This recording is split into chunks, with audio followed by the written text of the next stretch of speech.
कि गावे गावे चलल हाई वायरस कोरोना छोटकी हनाना दी रे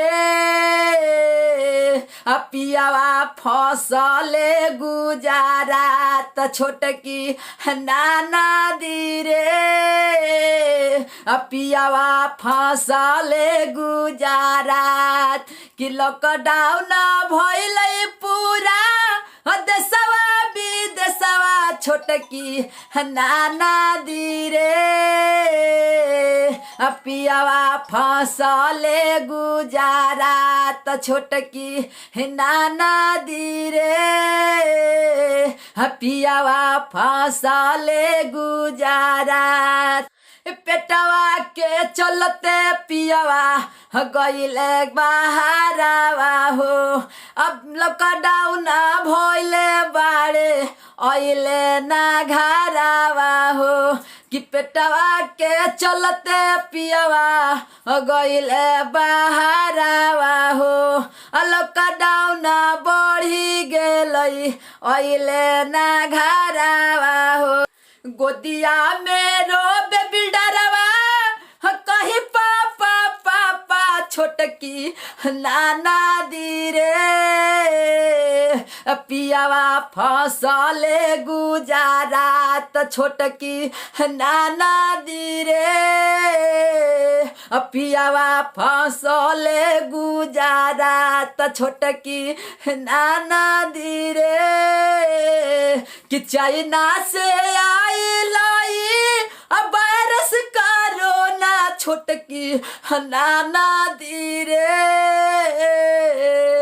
पियावा फसले गुजारात छोटकी नाना दी रे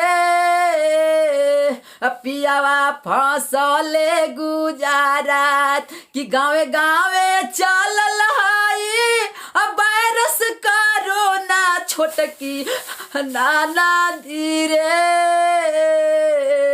पियावा फसले गुजारात छोटकी नाना दी रे कि पेटवा के चलते पियावा गईले बहारावा हो लॉकडाउन भेलै बाकी अइले ना घरावा हो पेटवा के चलते पियावा गईले बहारावा जीरवा नाना दी रे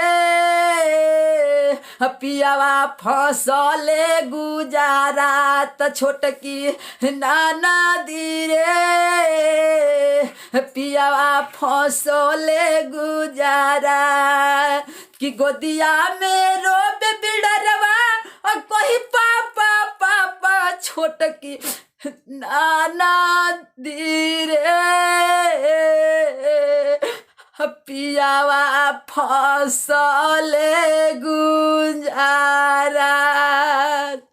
सबके प्रणाम नमस्कार। हम प्रकाश अकेला बिलरवा के पापा और हमारे इंडिया में बहुत सारे लोग फंसे हुए हैं देश से बाहर इस लॉकडाउन में। तो ये गीत है, एक औरत का दर्द है। इसे कोरोना के महामारी से सबको डर है और कोरोना का महामारी से बचिए, आप लोग घर में रहें, सुरक्षित रहें। ये गीत दर्द वाला था। एक लेडीज औरत जो है उसका हस्बैंड बाहर में पेट के चलते कमाएगा। बहुत सारे हमारा बिहार के लोग फंसे हुए हैं, लेकिन क्या करिएगा, मजबूरी है और सरकार कुछ नहीं कर पा रहे हैं। उन लोग से रिक्वेस्ट है कि जो बाहर फंसे हुए उनको चेक करा करके यहाँ पहुँचाएँ प्लीज़, क्योंकि हर गरीब का सपना होता है कि अपना परिवार के पास रहे। लॉकडाउन होल है और कितने के मतलब दिक्कत है, तो सरकार भी अपना इस पर कार्रवाई करे। और जो विदेश में हैं, विदेश वाले को तो नहीं लाना है, एकदम नहीं। जो हमारे देश में इंडिया में है, दूसरा स्टेट में है, वहाँ से पहुँचाइए घरे घरे। और इस गाना को अच्छा लग रहा है तो सुनने में अच्छा लग रहा है तो लॉकडाउन का पालन करें, घर में रहें और सेफ्ट रहें। जय हिंद, जय भारत।